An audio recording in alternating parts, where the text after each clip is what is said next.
எல்லா கவலையில் இருந்தும் அல்லாஹ் அவரை சந்தோஷமாக்கி விடுவான். வாழ்க்கையில கவலை இல்லாத மனிதர்களே இல்லை என்று சொல்லும் அளவிற்கு எல்லா விஷயத்திலும் கவலை. வீட்டை நினைத்து, பிள்ளைகளை நினைத்து, மனைவியை நினைத்து, சில பேருக்கு நோயே இல்லை, நோயை நினைச்சு கவலை.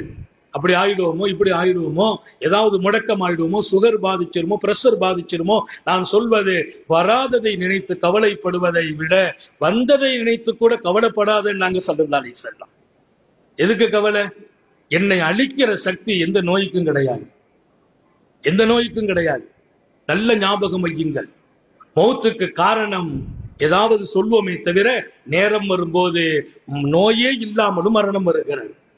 பிரஷரே இல்லை, சுகரே இல்லை, கொலஸ்ட்ராலே இல்லை, எல்லாமே கட்டுப்பாடு. அவர் வாக்கிங் கரெக்டா போறார், ஆனா ராத்திரி படுத்தார், காலையில விழிக்கல. மரணத்திற்கு என்ன காரணம் சொல்வது? அட்டாக்கா? இல்ல, சைலண்ட் அட்டாக். சிலது நமக்கு புரியாது, இறைவனின் முடிவு.